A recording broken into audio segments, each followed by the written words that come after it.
Welcome, everybody. Thank you for being here. Very excited to have the first one of our interfaculty lunchtime seminars going. This thanks to Ebe for kicking us off on this. We, in our postgraduate online task team meetings, we, as COVID had moved along, started talking about how to center research, how to make things happen post-COVID. And this was one of the thing of bringing us together, was one of the things that we thought was really, really critical. So the two motivators for this event are partly the return from COVID, but strongly the move towards, or the focusing of inter and transdisciplinary research that's impactful to allow us to move towards our aspirations of Vision 2030.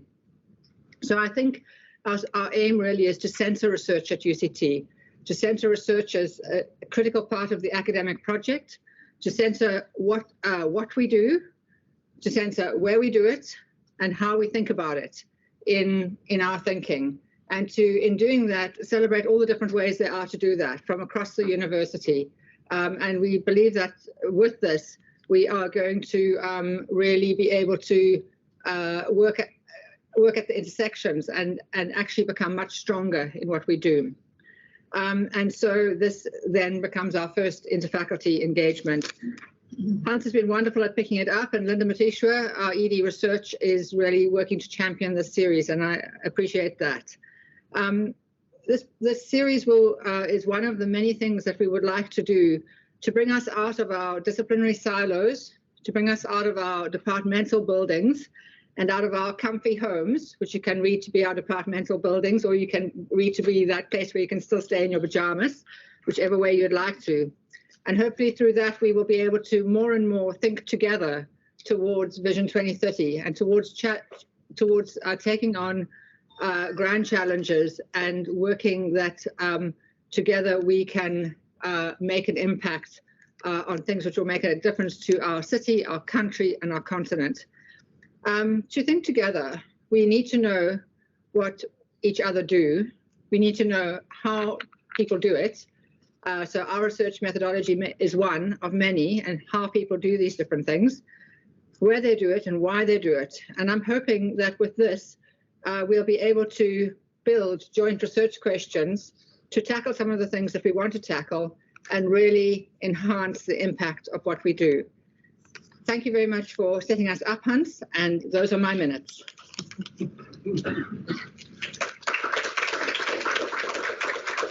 Well, thank you very much, and also thank you for sticking to your 5 minutes. And I'd like to invite Alison to please come and welcome us from EBE.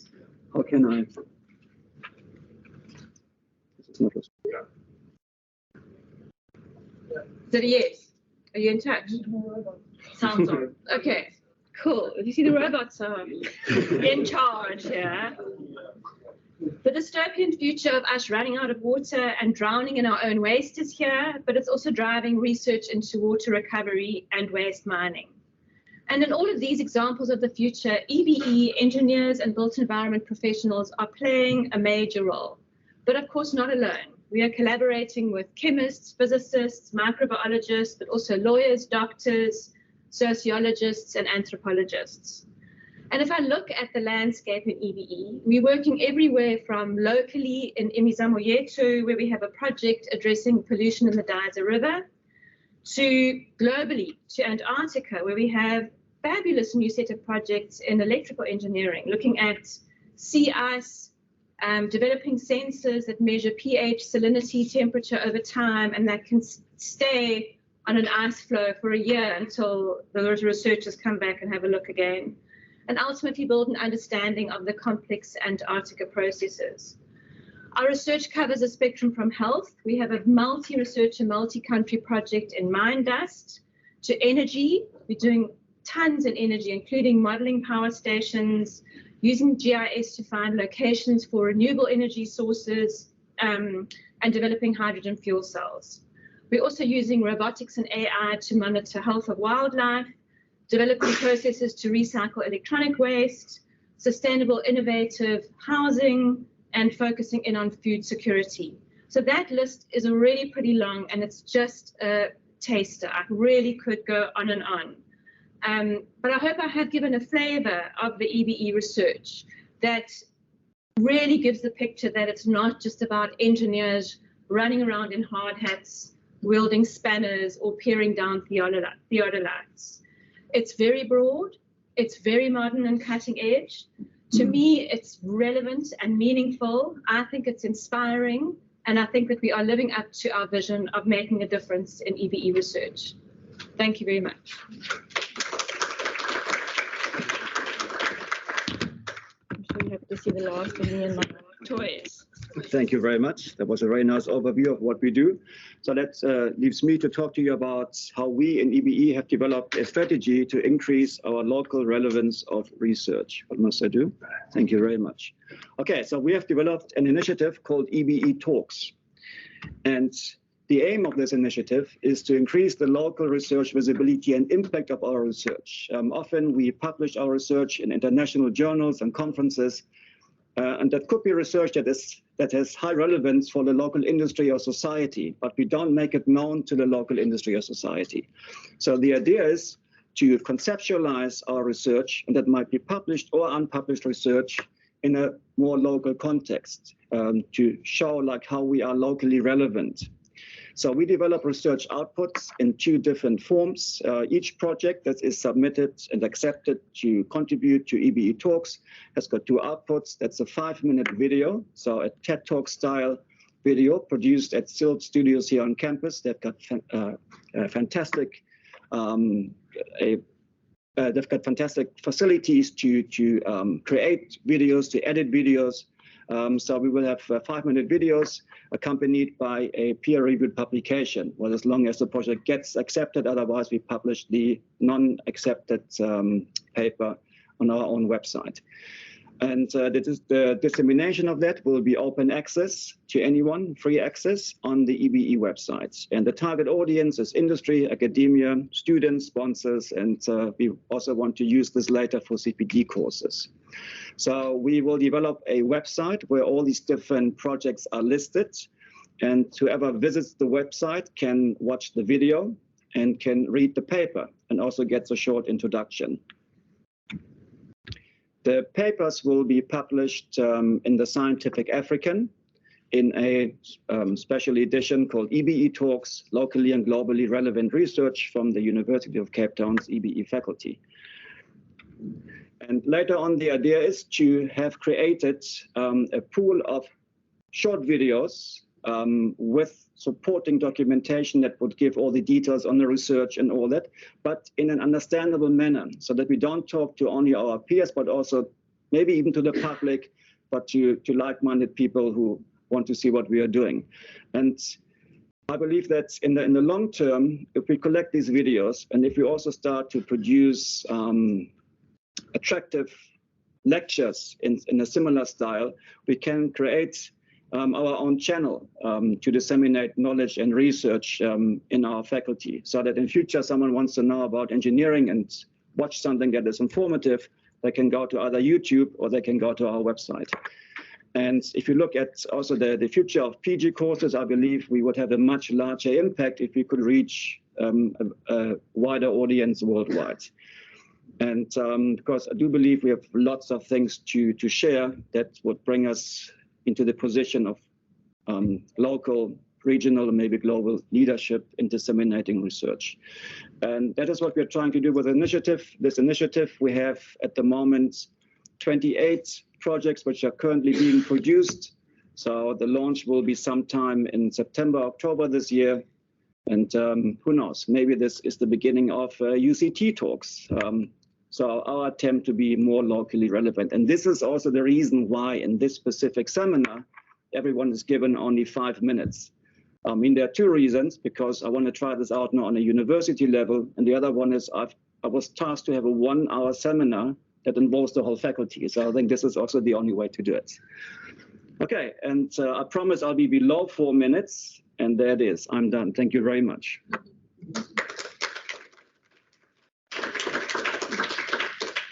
And that brings us back to our seminar. So research of high local relevance, increasing UCT's footprint in South Africa.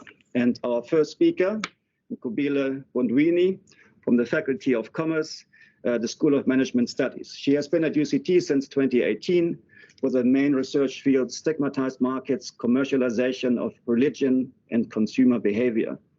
And I asked all the speakers to tell me what is their main motivation for choosing a career as a researcher at UCT. And in this case, it is the autonomy and freedom to build my own career and the availability of resources to help me do that. Thank you. Floor is yours. Hi, everyone. Hans tried to say my name. Yeah, sorry for that. He said in Kubile, but it's actually Mobile. Very difficult. I told him to take a tequila shot and then maybe it'll be a bit easier for him. So I created this whole slideshow today, but I'm not going to use all of the slides because I just want to more hear the sound of my own voice. The reason why I've decided to look into the cannabis industry, I've been researching it since 2018 because I could see that there was a sort of global shift towards the legalization and decriminalization of it. And I figured that at some point there's going to be the emergence of this massive industry. And because it's been stigmatized for so long, there hasn't been any research on it. There's no knowledge created on it. And so therefore, there's going to be an industry that comes and basically has no knowledge. And so I started to, publish some articles, and now I'm currently doing my PhD on it. My PhD is through is actually by publication, so I've got a number of articles, and so I'm going to give you insights into one particular article, but just a little bit of background as to why I started and why why to destigmatize the industry. So as you all know, we've got pretty much the highest level of unemployment in this country, and so obviously COVID then exacerbated all of that, and now the South African government is trying their best to find as many resources as possible to create jobs and to create economic activity. And so that's why the cannabis industry all of a sudden is receiving all of this attention, because an entire industry is going to create quite a few jobs. And I love this kind of research because it can be so interdisciplinary, because cannabis can be studied from a medicinal point of view, from a commercial point of view, from an agricultural point of view. So it's all very interesting how we can all sort of come together if anyone's interested. But the reason why I chose to look at destigmatization is because stigma is one of those things that's very enduring and very pervasive. What I define stigma as is a process by which individuals are devalued and alienated from society because they possess a characteristic that's negatively perceived. So, gender or sexual orientation or religion, and this can be applied to organizations. And organizations can be stigmatized by event stigma or core stigma. And event stigma really speaks about an event. For example, Tiger Brands was stigmatized by the listeriosis outbreak. It's usually based on the organization's behavior or choices that were made, and it's voluntary action. It's something that can be controllable, and this stigma can kind of be removed by doing things like product recalls or dismissing the individuals that are in charge of whatever decisions were made that caused the stigma, PR campaigns, distancing, and even flat out denial. However, core stigma is what the cannabis industry suffers from, and that is about core attributes, about who you are and what you do. And so the cannabis industry is not, is not stigmatized because of something that happened. It's because of the fact that cannabis itself is stigmatized. And so by their very existence, they are stigmatized. This is involuntary and it can't actually be controlled or removed, but it can be managed and reduced. And this is the kind of research that I look into. So destigmatization is kind of a continuum. It's not, a one thing that can be done and tomorrow you see the results. It's a continuum upon which very different strategies lie. And so I'm going to just explain a few of those strategies very, very quickly. What I found in my research is that there's structural responses, which is something to do with kind of changing the internal operations of an organization. So, for example, it can be done through Tiger Brands, dismissing or changing their internal policy. Conforming is by seeking acceptance, by actually looking at complying with whatever laws you exist in as an organization. And unfortunately, that's not really possible with the cannabis industry, because to comply with the law is kind of to cease to exist, because cannabis is pretty much illegal at this point. Hiding is kind of operating secretively, and, using maybe very clandestine kind of transactions and maybe different locations that only have access to certain individuals.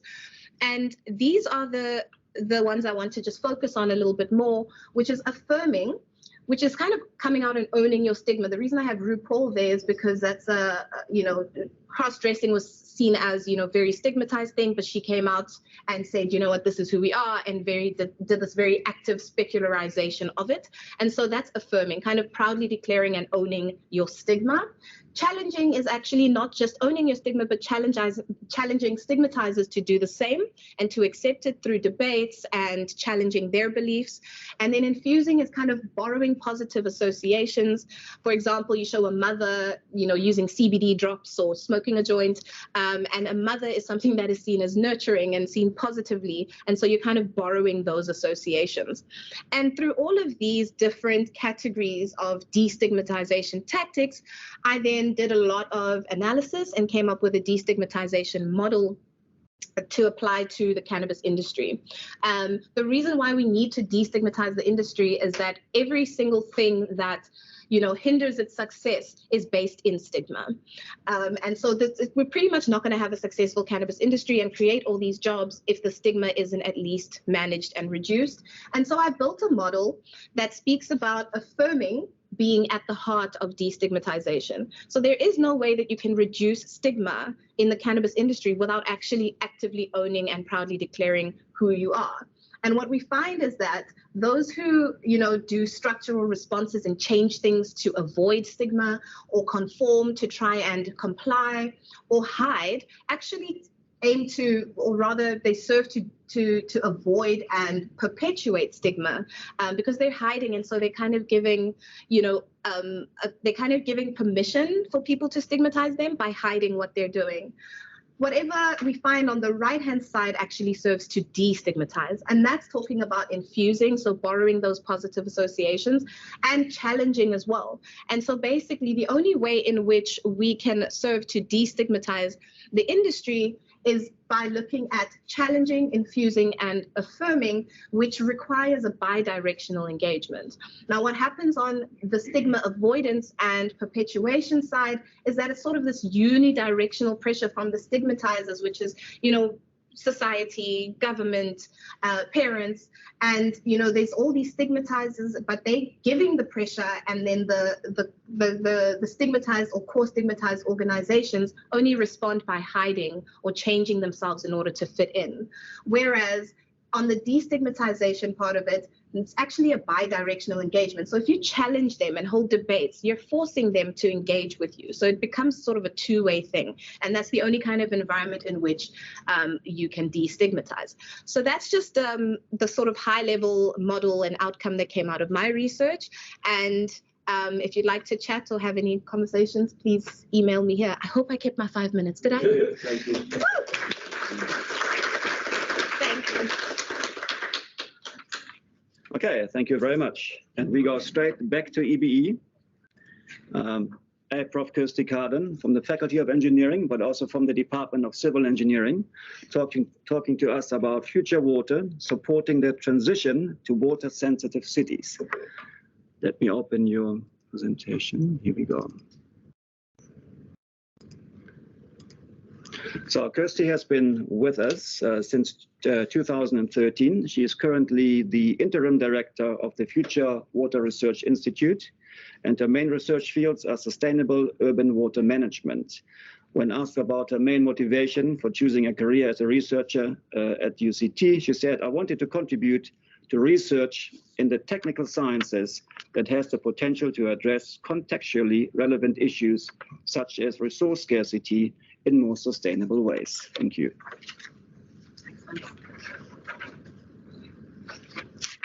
Okay, hello everybody. And some of you have probably heard quite a lot of this before, but it's still lovely to be able to share what we do at Future Water.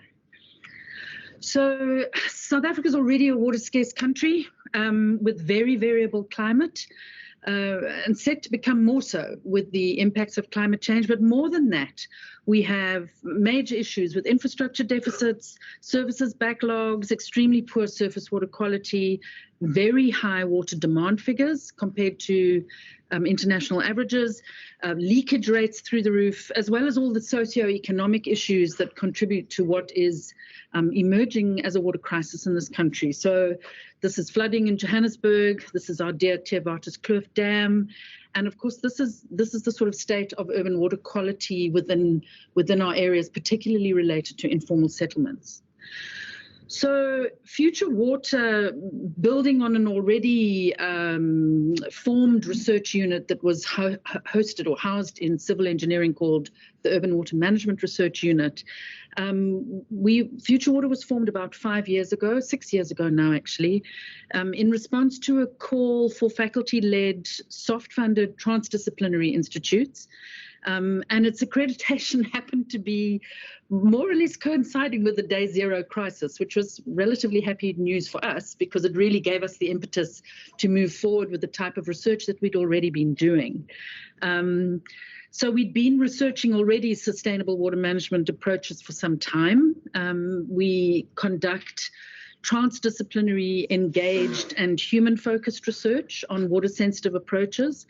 And we do it in a number of conceptual spaces, the lab or the sort of experimental thought space, not always a physical laboratory, into the field. So living laboratories are very much part of what we do, and I'll talk about that a little bit more, and then into application sites at different scales, city, urban, and other scales. So we have 4 research areas. You can see them on the left there: water sensitive design, resource recovery for the circular economy, integrated water resource management, and they're all underpinned by a very strong social theme on addressing diverse relations and values around water. So let me move on to the very specific one that we're talking about today, which is water sensitive design and water sensitive cities. It's one of our main focus areas and really does inform virtually all of the research that we do. And it comes with the aim of conducting research that supports this sort of broader transition to water sensitive cities that can provide sustainable, resilient, productive and livable spaces through this combination of physical infrastructure, but also governance arrangements and social engagement, and hence the transdisciplinarity that we speak about. So in this case, water sensitive design is the process and water sensitive city is the destination. And we do this, some of the more applied research that we do in respect of water sensitive design and how we transition to water sensitive cities happens at the demonstration and research center that we have in Franschhoek called the Water Hub. The Water Hub is an abandoned wastewater treatment works, and it's provided us with the space to put together real-life pilot-scale experiments on nature-based solutions and on green infrastructure options for treating waste, for thinking about the waste-to-recovery processes, how we can start building in the water, food, energy nexus approaches, and how we can bring people into this space to start creating sustainable livelihoods and building cities that do contribute more to water-sensitive spaces. And of course, risk assessment and the ways in which we deal with water and wastewater connects very strongly to that sustainable livelihood creation and the social learning aspects. And then the concept of cities as supply catchments, stormwater harvesting, making use of stormwater in our cities rather than letting it all go as waste to the sea is a very strong focus of our research efforts, and many of the projects that we do are around stormwater harvesting. This is a particular one that's funded by the Danish government, where we're working in Mitchell's Plain together with the University of Copenhagen on looking at the potential for repurposing stormwater ponds in Cape Town to allow for stormwater harvesting and treatment of the stormwater through a managed aquifer recharge, and bringing that into the ability to turn these very neglected spaces into multifunctional infrastructure that can provide more of a transition, if you like, to the water sensitive city space. Oh, what have I done now? Okay. And then just really wrapping up from my point of view, how we've actually developed the impact and moved this forward with a lot of the work that we do around water sensitive design is through a water sensitive design community of practice. Over the last 7 to 8 years, Future Water has led this community of practice through funding from the Water Research Commission. And it started off with the development of guideline documents on water sensitive design, on sustainable drainage systems and the like, and trying to find ways to embed these new practices into the transition space for cities around South Africa, including obviously very strongly for Cape Town, with which we work with very well. So, looking at training on the concept of water sensitive design, building learning alliances with cities and other spaces, developing policy, assisting in embedding that policy through benchmarking and visioning processes, and considering the potential for these transitions on a broader scale. And we will continue to do this as we move forward. And then I think that's me.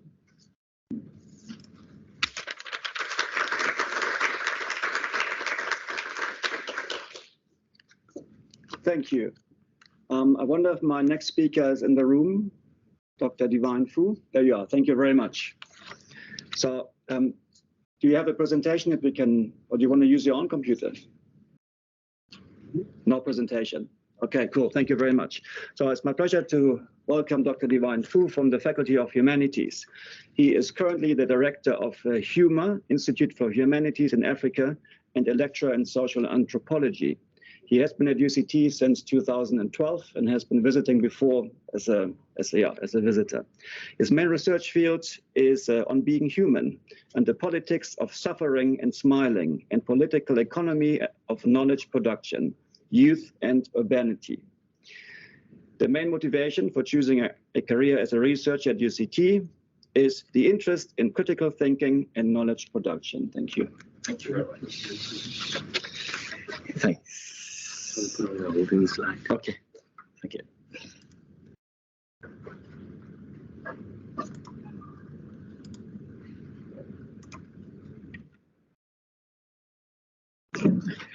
Good. Thank you. Thank you for the invitation, and good afternoon to everyone. I don't need to introduce myself again. My name is Divine Fu. I come from Cameroon. I like to pretend to be a social anthropologist. I was invited here by my Deputy Dean for Research to speak about the humanities and also about HUMA, which is the Institute for Humanities in Africa. In the humanities, we like to tell stories, so I'm going to start with a very small anecdote. A few years ago in 2016, one of our students during the Erasmus Fall discussions in the science faculty asked that we should scrap science completely, because she said we must decolonize science, and the only way that we can decolonize science, or to begin to think about decolonizing knowledge, is to scrap science completely, from our curriculum. And we all laughed, students in that room laughed, and after that there was a lot of mimes, laughing at these students, instead of taking it as a decolonial moment, as a time to really think about the histories of science, the histories of knowledge production, also what it meant to make science relevant in a particular context, and what it meant to begin to produce our own knowledge, but at the same time take Western knowledge seriously. So the work that we do is located in that context. We try to ask what it is to produce knowledge on the continent, what it is to think with African concepts, what it is, to translate a science into vocabularies that can make our experiences intelligible and very legible, because that is one of the biggest challenges that we face right now. It's not that science is really problematic, but that it comes in a language that's not legible and also that's not intelligible, that we have lots of experiences that we have to make sense to. So our project is located within the humanities faculty, which has, within the past 3 years, also defined a new research strategy, which is located within UCT's research vision. And the faculty has adopted the idea of unleashing human dignity to try to respond to the idea of building a social justice university, and also taking the idea of interrogating the question of being human as one of its leading research themes. And humor tries to do that by focusing on building what we call knowledge communities or intellectual knowledge communities. We take interdisciplinary work as a kind of a methodology through which, to work, collaborative work, but our work is particularly with the African continent. We do believe that in order to build a knowledge communities and also to rethink and respond to this question, what we should do with science, it is important that we think collectively with our peers across the continent. So we have projects that cover the 54 African countries and also its diaspora. And these projects run through a number of different themes. Currently, one of our leading projects, which is funded by the Mellon Foundation, is just trying to understand the humanities as a tool through which to think. And we take the humanities in terms of its as a critical tool to ask questions, so not necessarily in terms of disciplines in the humanities. So our work covers a host of different fields. Another work that we do is called the Future Hospital Project, which builds on artificial intelligence and the ethics of care. And it's a simple question: what is data? How do people understand data? How do people interpret and define data? And what would the future of health look like in a space where people relate to data very differently? And here, what we're trying to do is look at different conceptions of personhood and what it means, for looking at the logic of how science thinks, because science really works around, especially data, around the idea of a Cartesian subject, somebody who is predictable, and what does it mean to work with people who are not predictable also. We have other projects that really look at take particularly like a feminist approach to looking at what it means to inhabit a world of uncertainty. Another project that we run is around knowledge production, what it means to think about infrastructures of knowledge production on the continent, and what it means to think decolonization through that knowledge production, through those infrastructure. But there are 4 key research strands that define the work, all of this work that we do on the continent. One is the question of humanity and its limits.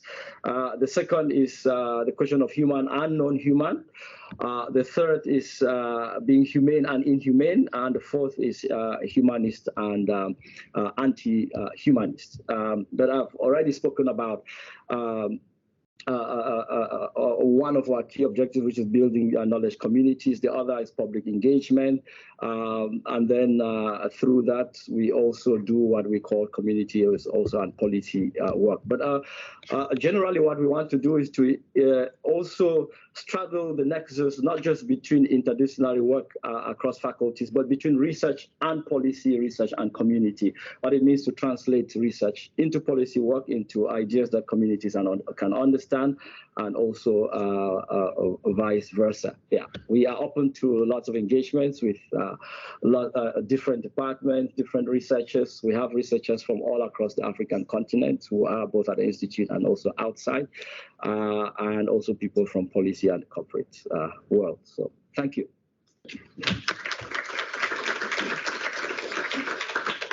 Thank you.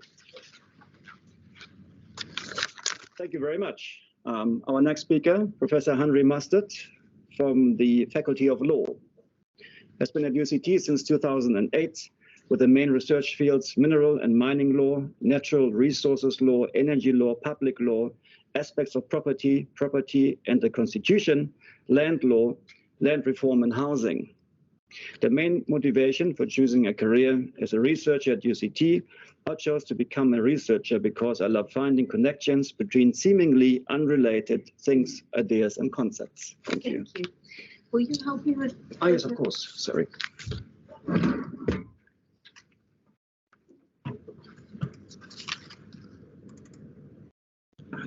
hang on. No, that was the wrong way to do it. Open with? Yeah. I remember now. Adobe. There we go. Cool. And then we can make it big screen. It's okay. Feel? It's okay. It's fine. Full screen. There we go. Cool. Thank you very much. Thank you, Hans, and thank you for the invitation. It is exciting to be here and to see colleagues that I've met in a previous world again. I'm going to start right away by giving you the big idea of the speech before the 5 minutes is over. Hans, when you sent us the message that we must talk about something of our work of local significance, my first thought was, everything we do has local significance in the law faculty. So how am I going to fit this into 5 minutes? So this is what I want to say. There's a regulatory element to almost everything we do. And the law faculty has expertise and capacity to throw at problems and projects. Everything we do is geared towards local significance. So I'm also going to try, we have a wide range of research units and research projects, and I'm going to try to give you an overview of that in the 3 minutes remaining. But just to position ourselves, a little anecdote. I used to work with our departed Professor D. Bradshaw, and I remember the two of us sitting outside a DVC office trying to convince him of something. And Dee was a go big or go home kind of person, and she had big ideas. And I said to her, Dee, you can't do this. You can't do this. There are rules, you know, there are regulations. And she said, I spit on rules. So that was very much the interaction that I've had with people outside of the law faculty. What we do, so in the law, we are concerned about rules and regulating the conduct of businesses, governments, and people, the state. And it's within that sphere that we do our research, our teaching, our providing information, giving access to information, advocacy, litigation, negotiation. That is what we keep ourselves busy with in various aspects. So we have 3 different departments within the law faculty, and within each of these departments there are various research units. And I'm going to try to give you, it's almost like me, I'm the person behind the ice cream counter, and I'm going to give you a little taste of every bit of ice cream that there is. But the bottom line is all ice cream tastes good. Yes, so, and this is in no particular order, but to introduce you to the Democratic Governance and Rights Unit. They are doing amazing work around training and supporting judges in Africa, and also for making available legal information free of charge. And I'm sure that, I know that they are very keen to work with colleagues on those matters. Then we have the Center of Criminology, and they do work. They have a broad scope of research and teaching on crime, gangs, police, gender-based violence, and also rethinking criminology from a Southern perspective. And something that I think originated in some ways from criminology, but has a life of its own, the Center for Law and Society. They do wonderful work around method training in social legal research, and I'm sure Divine must have worked with my colleagues in that department. Also, the Global Risk Governance Program is somehow connected to the very big influence that the Center for Criminology has had over many years. And they are working they are studying regulation and working on illicit economies, policing, resilience and climate change, and biodiversity crimes, which also allows me to dovetail into the next unit. The Institute for Marine and Environmental Law also has a major interest in biodiversity, but also fresh water, Kirsty, you'll be interested in that, protected areas and climate change, which I've also heard mentioned before. The Land and Accountability Research Center is doing amazing work on the topics of land, governance, and mining. They've had a massive influence on lawmaking around traditional leadership. They continue to be a force of nature when it comes to topics that is about supporting people living in rural areas to assert their land rights, confront oppression, and hold power to account. My own chair, the chair for mineral law in Africa, we are concerned about weaknesses in the system of mineral resource governance that keep people and communities from thriving, and we are working to train a cohort of African lawyers born and trained on the continent that are able to negotiate better, less exploitative and more mutually beneficial mining deals, and civil servants and public administrators who can make better resource management decisions. A close partner, Center for Comparative Law in Africa, is very strong on comparative research on regional integration, free movement of people, regional courts, civil society organizations, and African free trade.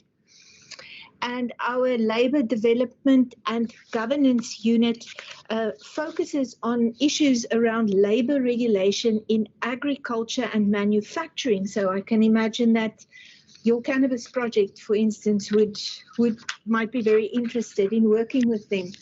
Then something we all know, something about tax. The tax unit is already an interdisciplinary unit.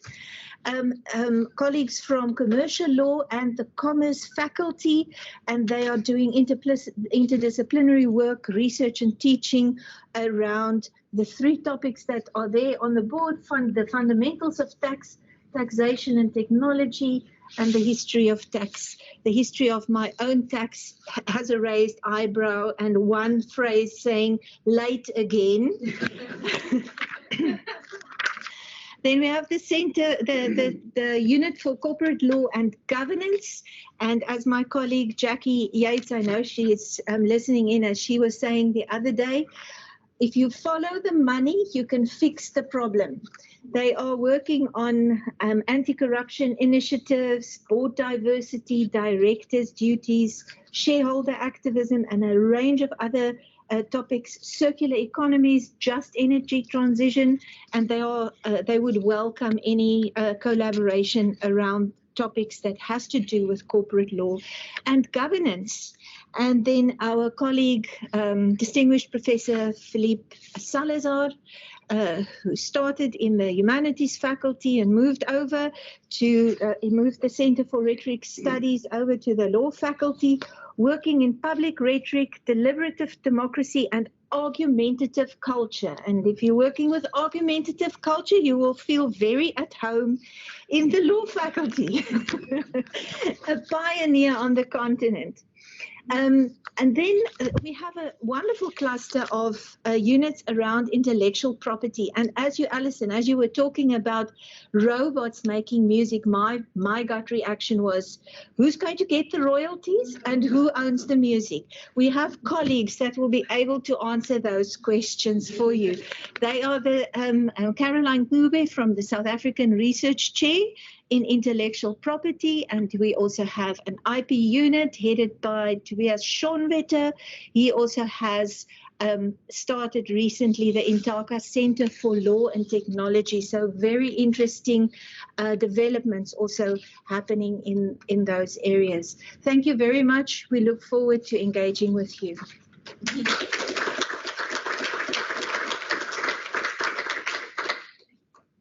Thank you very much. Our last speaker, Dr. Chris Lennon from the Faculty of Science.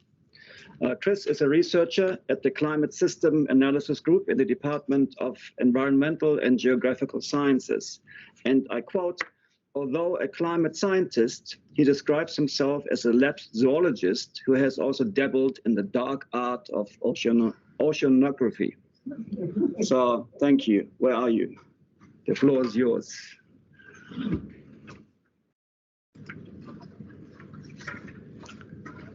Yeah. I'm also very good at reading just the first line of an email, so I don't think I did what Hans asked me to do.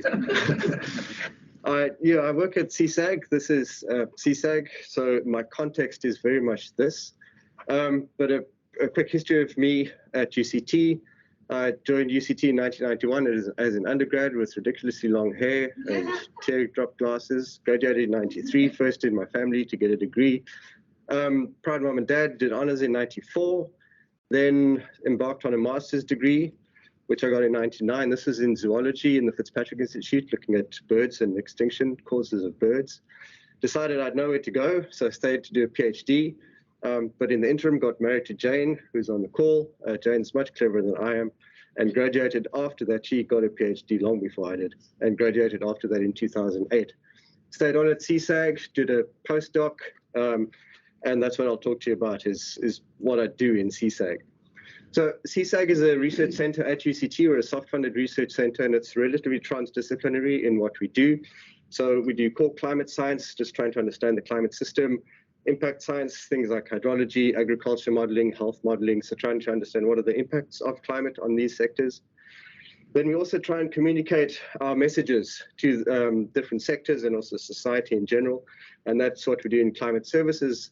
And one part of research that we've picked up over the last 3 or 4 years is trying to understand how society makes decisions. So what are the social aspects of climate science that we need to consider in our research?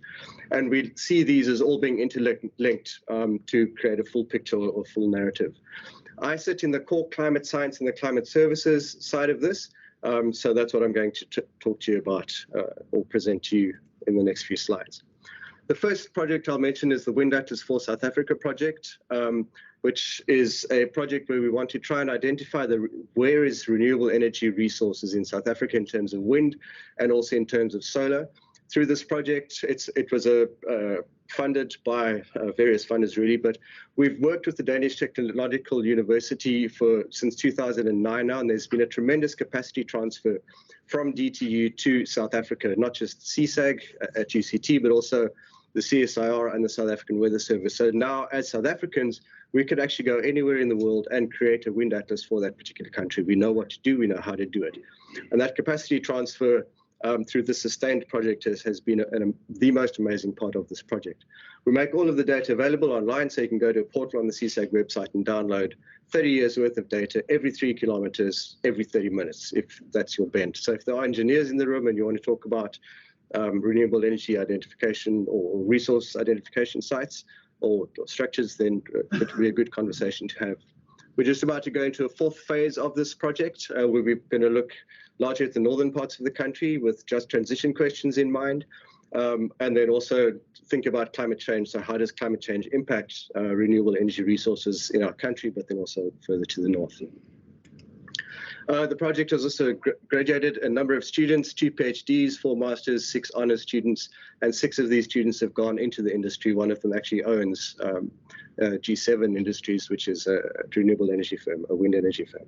So very, very successful project, and thankfully it's ongoing. We got funding from the Danes again for that. Second project I want to mention is something called Geoengineering. So this is a graph of where we might go into the future, a climate graph. And we're headed towards a 2 to 3 degree future, depending on where you look at. Can we do anything to mitigate that? Can we slow it down? Can we buy some time? And this is what geoengineering is about. It's trying to replicate the actions of a volcano. When a volcano erupts, it puts reflective particles into the stratosphere that reflects incoming solar radiation and actually cools the planet. So can we do that artificially is what geoengineering is trying to do.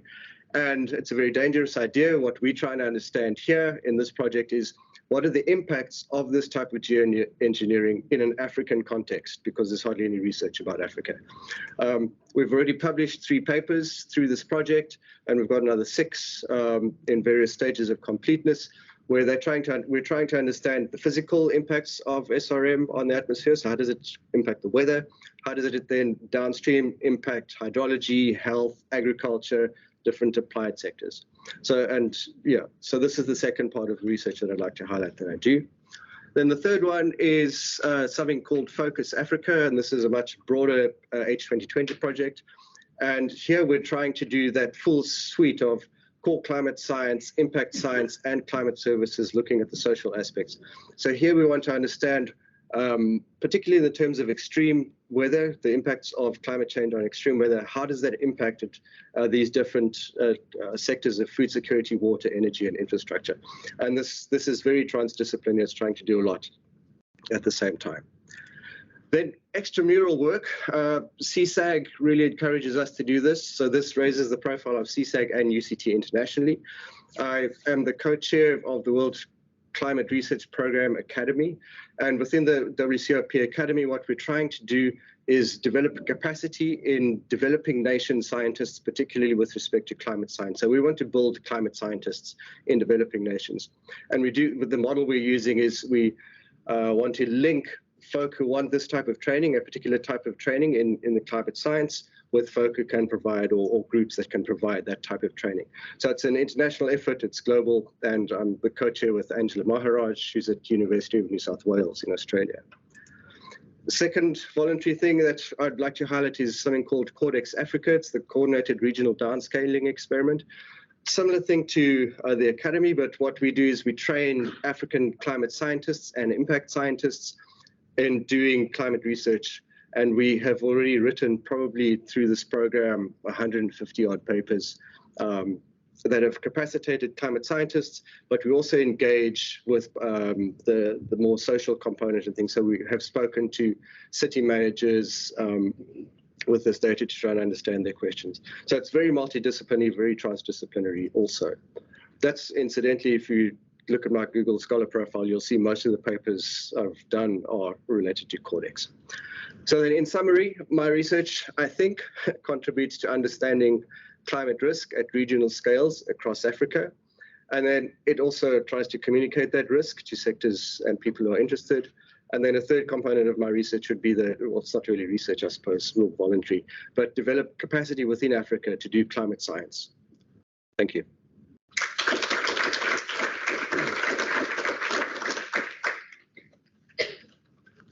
Okay, thank you very much. It's exactly 1 o'clock.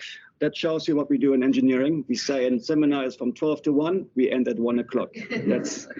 So I'm afraid there is no time for questions because we have a lunch buffet waiting for us. I'd like to, and also that's why we're here, to mingle after the meeting, and those online can maybe mingle via email. I'd like to quickly summarize. First of all, thank all presenters. I think what an overview of what we do at UCT. To summarize, first we had Sue talk to us about the intentions behind the seminar. So thank you very much for the initiative. I think it has been great. And thank you for letting Ebe be the first host. Then we had Alison talk to us about what we do at Ebe. You can see we are a very diverse faculty with lots of different research fields. We like music, and what we do with robotics is not really working that well so far, because the music and the talk at the same time, we'll be working on that. Our next presenter, very good example of research that has got high potential for interdisciplinary cooperation, destigmatizing the South African recreational cannabis industry. You mentioned many fields that feed into that research. I didn't hear engineering, and I'm trying to figure out how we can contribute. I work in concrete. Maybe there's something we can do together. Personally, very fascinating, very different ways of thinking from what I'm used to as an engineer. That's about society, philosophy, and all of that. Certainly something that people like myself can benefit from. Kirsty spoke to us about one of the few really and truly interdisciplinary institutes at UCT, and especially EBE, the Future Water Institute. It's about water scarcity, quality, and distribution, which are certainly also topics that would concern all sorts of different disciplines. Strong local relevance, but of course also very much of relevance internationally. The future of water, I mean, that concerns us all. And locally, again, South Africa, with our experience, water scarcity, combined with our research excellence, I'm sure there's lots to come from your institute. Divine, spoke to us about what does it mean being human, building knowledge communities on the African continent. Also, how do different people perceive knowledge and how do they consume data and what does it mean to them? And I think these are actually questions that could be underlying themes for any research output at UCT. So again, if I next time write about concrete, I might want to talk to you about how can I reach the people, what does my knowledge mean to them? How can it mean something? How can it increase the relevance? And you said you're open for engagement, so thank you for the offer. Henry described herself as a person behind the ice cream counter, with all flavors having high local relevance. And I think if we look at how the rules of society and industry are all underpinned by law, it becomes clear that there's a lot of room also here for interdisciplinary cooperation across the faculties. And then lastly, Chris, understanding climate risk, also looking at social aspects of climate science and the impact of climate change on the various sectors of society and also industry. And there also clearly what you do will relate to what we do in the different faculties. So again, a lot of room for lots of cooperation. So from my point of view, in conclusion, I think we're doing fascinating research at UCT, very much locally relevant, coupled with our international standards. I think we can make a big impact. I'm happy we came together to talk to each other. Very interesting events. Sue, you want to say some closing words as the initiator? So thank you again for your for the seminar. And with this, I open the buffet. Thank you.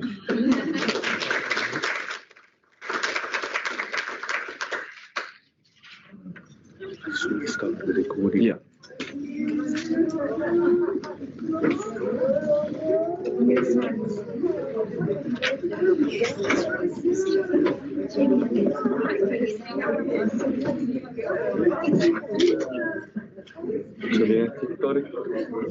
stop recording. My pleasure. I'm sorry for this inconvenience.